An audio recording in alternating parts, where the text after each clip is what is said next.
God doesn't tell us to submit to him for no reason. He doesn't teach us to rely on him for no reason. There's a very specific purpose that God has us go through this process. And if you look at Romans, it tells you exactly what it is. It says, no longer conform to the former pattern of life. That's submission. But instead, keep allowing yourself to be transformed by the renewing of your mind. That's reliance. So that. Now, when you see a so that means that it's telling you the reason for everything that came before.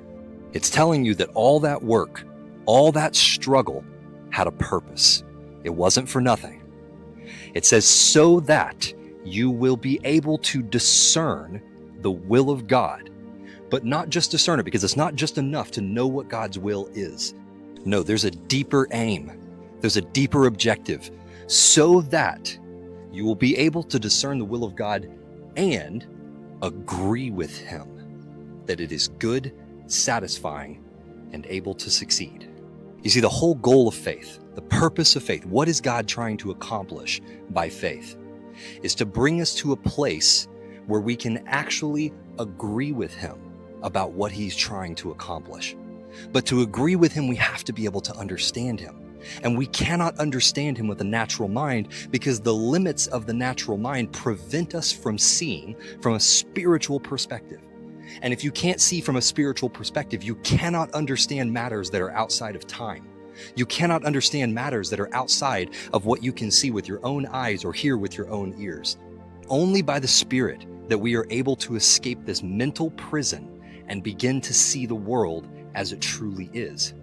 And that is God's aim, to show us the truth in such a way that we have the opportunity to agree with him, that what he is doing is actually good, it is satisfying, and it is capable of succeeding. This is the final phase of faith. And honestly, I think it may actually be one of the hardest. I thought that submission would have been the hardest. Reliance is kind of out of your control to some degree. It's pretty difficult though, don't get me wrong. I mean, reliance, it feels like you're losing your mind. But agreement though, agreement's tough, and I'm going to tell you why. It's easy to agree with God that his will is good, that it's intrinsically good, right? Like we could look at the cross, and I think anybody would agree that while what happened on the cross was objectively awful, the outcome was intrinsically good. The ends justified the means. One man for the entire universe. This seems like a reasonable trade, even though it was an awful one. But satisfying, that's a different story. You can see Jesus in the Garden of Gethsemane looking at the situation saying, I agree with you, Lord, that this is good. But let this cup pass from me, because while it may be good, satisfying definitely is not on the list here. But yet, it says it was for the joy set before him that he endured the cross, scorning its shame, which meant that he was able to agree with God in faith, that the cross was not only good, but that the joy set before him would satisfy his soul to such a degree that it warranted enduring the cross while scorning its shame. But there's a last part. It's not enough to just agree that it's good. It's not enough to agree that it's going to be satisfying. But we also have to believe that the plan can succeed. See, one of Jesus's greatest demonstrations of faith was when he hung on the cross and he said, Father, Father, why have you forsaken me? And then he gave up his spirit.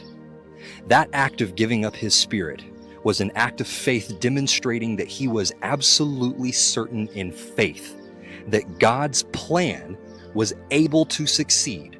And the plan in that case was to raise him from the dead, to bring him back, to emerge him in his full glory and appoint him as Lord of heaven and earth. There are so many believers that stop at finding God's will and agreeing with him that it's good, but they never make it through satisfaction and agreeing that it's able to succeed. And as a result, they don't walk in the things that God has for them to walk in, the things that he placed in Christ Jesus, the good works that are being stored for them in Christ Jesus, that they were intended to discover and to walk in. There are so many believers that never find God's will, or even worse, they find it and they fail to walk in it because they didn't continue the walk of faith to reach the place where they could agree with him that it was not only good, but also satisfying and able to succeed. This is what it is to walk by faith. This is why we walk by faith. It is so that by faith, we discover that the natural mind will not submit to God.